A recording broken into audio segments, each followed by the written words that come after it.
But, you can't really dig into this stuff until you see the mathematical details of it. And this gets back to an issue of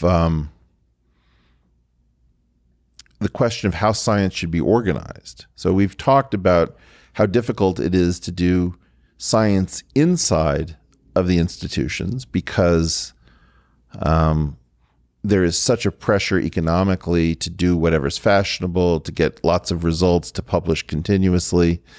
Can we talk a little bit about what happens when we try to do science outside of the institutions? Both of us have, and I think people will be very surprised to hear it, been rather critical of how hard it is to do science when you're not part of the standard community. Right. I mean, I think in some sense it is essential to stay connected with the scientific community, even when you're exploring out almost entirely on your own. One thing that has to happen is you have to have an extreme set of internal checks on your own progress. And because science is extremely frustrating to work on, most of the pathways you follow end up being dead ends.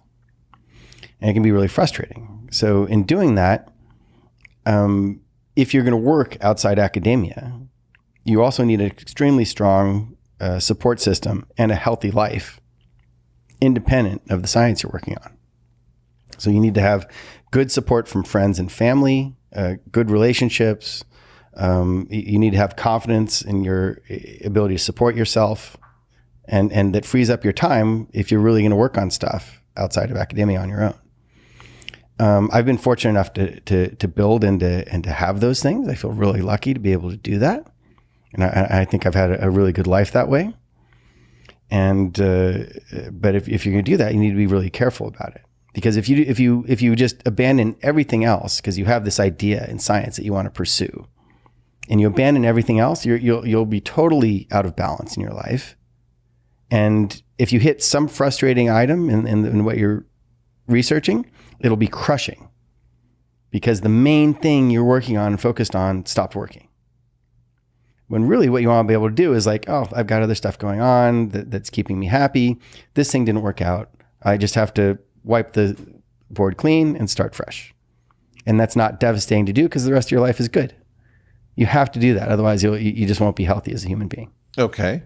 And you have created something that you think might be an intermediate between being in total isolation and being hooked up to the community that lives within the standard institutional structures. That's right. I mean, I came to this idea when I was wandering from friend's house to friend's house after getting my PhD. I would basically go hang out with a friend I hadn't seen in a while, and if they had extra space, I'd spend time in their house while I worked on theoretical physics and enjoyed the local environment.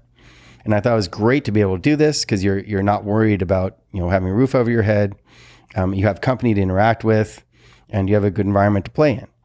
And I wanted to have a network of such places, but I had a hard time getting friends to give me their houses to use for this. So I ended up getting the resources together to buy a house in Maui, and to start bringing friends and visiting scientists in.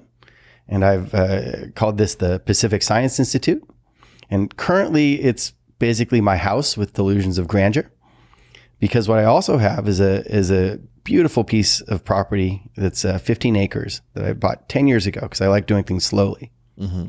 So I've been growing the community of the Pacific Science Institute by having friends come in and stay at my house, including you and my arch nemesis. I had a great time despite the obvious antagonism. And for you specifically, I tried to kill you in several different ways. Is that what the millipedes and centipedes? Yeah, and shark-infested water. Yeah, oh, sure. It was great. Rough corals.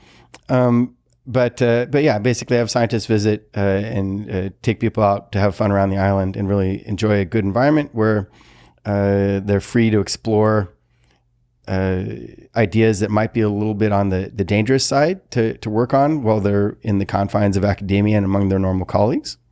It's a place where you can explore a little bit wilder ideas.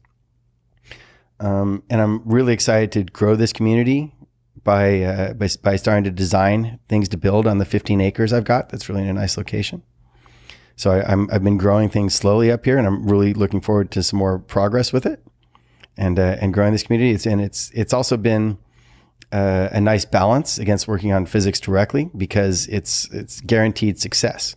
I mean, when you have a place in Maui for scientists to come hang out and have a good time, that's going to happen, and also keeps me entertained to have good people coming through. That's fantastic. So it works out for you selfishly.